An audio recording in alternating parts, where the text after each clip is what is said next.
Hi, if it's your first time going to a yoga class and you do not know what to expect and you're a little nervous, this is the video for you. I'll try to answer some basic questions that you may have, and if I did not answer the question, pop your question into the comments and either I or maybe one of our fellow YouTubers will pop in with a good answer for you.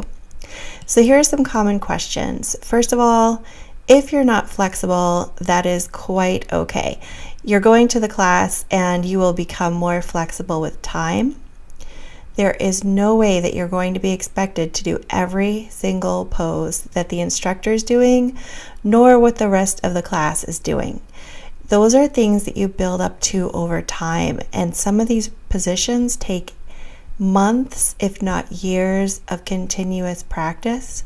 So absolutely do not expect to be able to do absolutely everything. On that note, here's some advice. There may be some things there.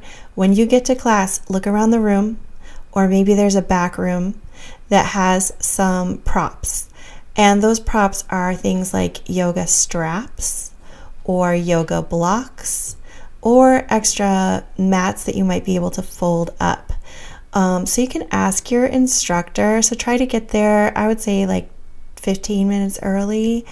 And then 10 minutes early, you can ask the instructor. They'll be setting up for class and they don't want anyone to be late. So definitely get there early, but not crazy early.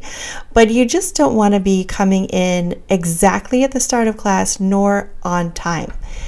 That's another bit of advice, because if you do that, you're not going to be able to choose a good spot within the room, and you are going to actually be stepping over people and their mats, and that's kind of not cool. So what you want to do is try to scoot maybe close, but to the side of the room, close to the instructor, so that they can see you and get over to you should you need some help with the positions. So that would be good. Okay, so that's some advice there. Next, you may not expect this, but some yoga teachers will offer adjustments to you, which means they may physically touch you, but you can say, I don't want that. Okay, so you can say no thank you, or if your instructor is good, they will say, is it okay if I offer an adjustment? You can shake your head no. Or they may even offer some kind of signal, like put one finger up if you don't want me to adjust you, or if you do want me to adjust you, and that's totally fine. Okay. Another bit of advice is that if you have had any injuries, or if you've got any kind of considerations that are special, do let your instructor know before class starts. Okay.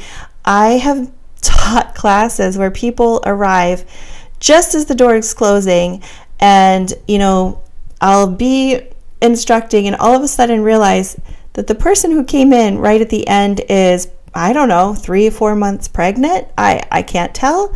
So that would be a special consideration.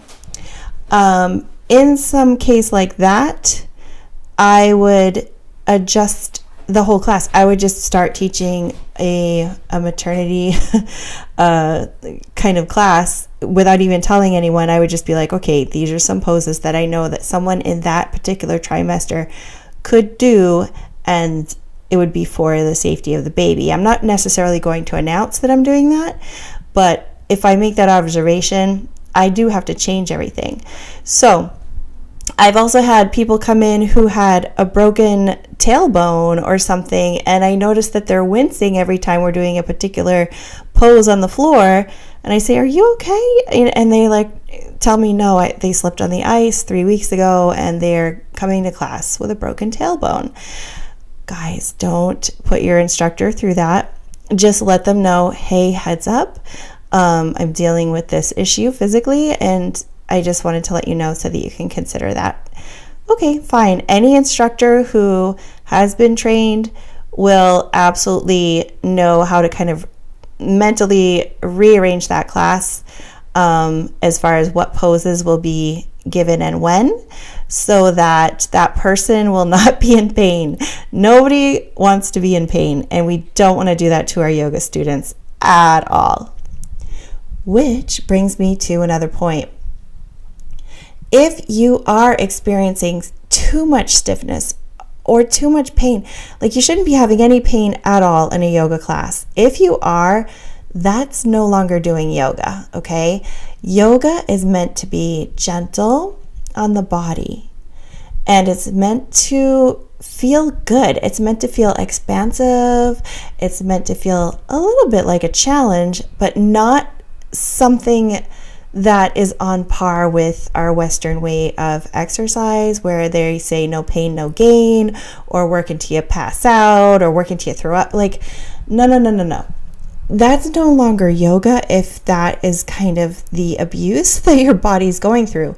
You should not be going through any level of abuse to your body or to your mind, your spirit, nothing. Okay? If you're doing that, that is not yoga. So in yoga, you're just supposed to be going to the edge of your comfort where it feels good. It feels like a challenge. It feels like, okay, I can do this. I feel like I'm giving my body something really healthy. And you're not going to actually push past that edge. You're actually going to pull back a little from that edge. You just always want to be moving towards the edge of comfort and a level of newness, a level of expansiveness for your body, okay? So that is how we achieve poses over time, is that we slowly work towards them through repeated action over, like I said earlier, months or even years, okay? So just keep that in mind. It's supposed to be nice. It's supposed to be fun. It's supposed to feel good, okay? It is a little challenging, but not to the point that you feel unsafe, or that, definitely not to the point of injury. No. We don't do that in yoga. Okay, so another thing. Will you be barefoot? Yes, probably. Now don't turn it off here if you are just grossed out by that. Barefoot is good because you are stretching your little toes. You're using the whole pad of your foot to grip the yoga mat. Again, you should be using a yoga mat, not a Pilates mat. If you don't have a yoga mat, you can borrow one at the studio, most likely, or you can even go to like a TJ Maxx or a Ross and get an expensive mat. But you don't want one that's too thick, because that is not actually good for yoga. It actually could cause an injury because it's too thick, and it's just not what your body needs for alignment of the joints, your knees and ankles and things. So keeping that in mind, please use the proper equipment. But yeah, proper equipment includes your bare feet. Now, if you are not at all comfortable going barefoot, there are these little grippy socks that you can buy that are yoga specific, and they go over each one of your toes, and they have little grips on the bottom. You look kind of like a little gecko, and they help to grip the mat. And that's why barefoot is also a good way to do it, because you do need to grip the mat. You don't want to be sliding around on your mat, okay? The mat is the basis for all of this. Another thing to keep in mind, speaking of mats, the mat is almost like a sacred space around you and for your fellow students as well. So try to be respectful of their space, and don't walk across the mat as if it were a rug. You want to walk around the mats, okay? What else can I tell you from, clothing. So your first yoga class, you may not realize how many positions you'll end up in that you will be surprised at what your body can do, and it's kind of cool. However, you don't want to be uncomfortable, and you don't want your shirt riding up, or God forbid, you don't want the pants riding down either. So if you have proper yoga clothing, that's fine. There's a lot of that available. However, if you don't, I would do like a tank top and maybe like a light shirt over that, and tuck the tank top into your pants. If you have sweatpants, that's fine. Something that you can move in literally almost every angle in and not expose yourself to your fellow classmates. We don't want to see that. So keep those things in mind, okay? Some like long but loose pants, comfortable, sort of like a pajama pant or sweatpants. And the same thing with the shirt, a sweatshirt, a t-shirt, but it's not a bad idea to layer, okay? Until you get some real legit yoga clothes. Those would be fine. A sports bra is also fine as well. What other questions might you have? Oh, the kind of class. If you are a very, very beginner level, if you've never done it before, you can, of course, watch classes online to prep, and I would recommend Yoga with Adrienne as one of the best for beginners. I also would recommend Hatha style of yoga, which is Hatha. Hatha yoga is what you think of when you think of yoga classes. Vinyasa yoga is a flow, and it's something that you would build up to with practice. It's a set of movements, so you move faster through them as well. So it's something that if you're feeling like, why can I not keep up with this class? You're probably going through some kind of vinyasa flow within the class, or you've taken a vinyasa class. Vinyasa is Vinyasa. So that might not be the best idea if you've never done it before. Absolutely never. Also consider that there are chair classes, there are classes for senior citizens.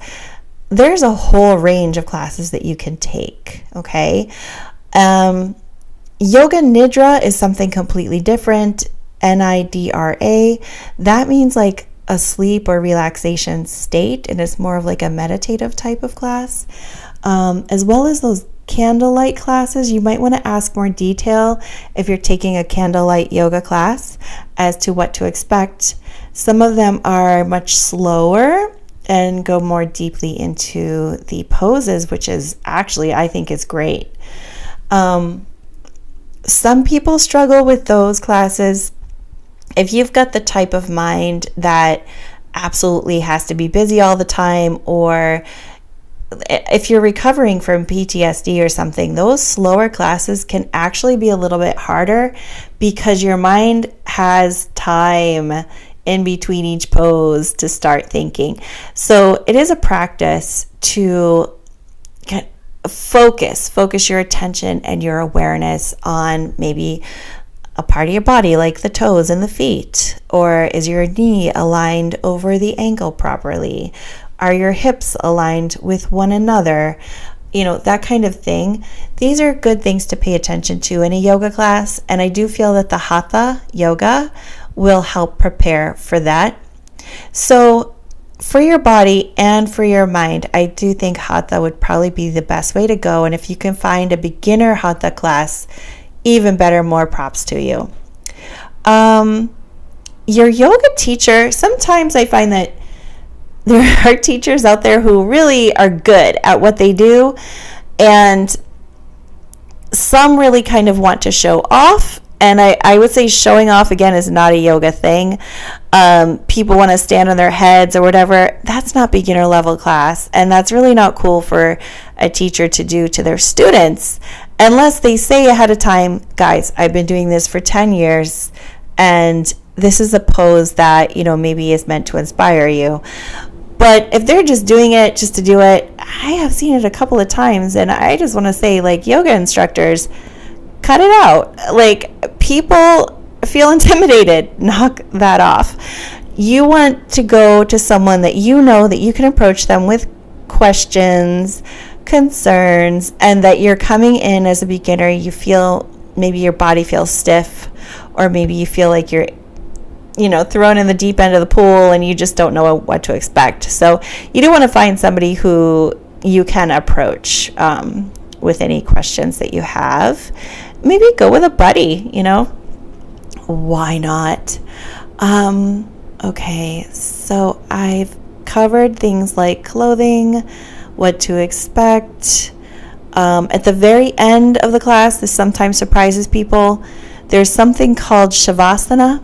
It's a pose in which you're lying on the floor. It's also known as corpse pose. And this is actually a really cool part of a yoga class. You get to close your eyes and do a relaxation meditation for, I don't know, maybe 5 minutes or so.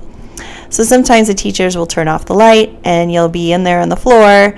And I will tell you, at first, when I was first doing this, I was like, what is going on? They want me to close their eyes? Why can't I see what's happening? Whatever. So it's okay to keep your eyes open. It's okay to get in an alternate position if you don't like lying on your back. Ask if there's another way that you can come to a relaxed position. You should be given some alternatives there. So there are options. Some people just don't like that part, but I will say I find it to be very healing, not only for your body, but also for your spirit. Okay, so I would implore you to try sticking with it and see how it goes. Okay, it just lasts a short time towards the end of the class, and I think it's the best part. Okay. All right, so I hope that answered your questions, and do feel free to comment with any more questions or concerns that you have. I really hope you enjoy your first yoga class and that you make it the first of many. Okay, thank you. Bye.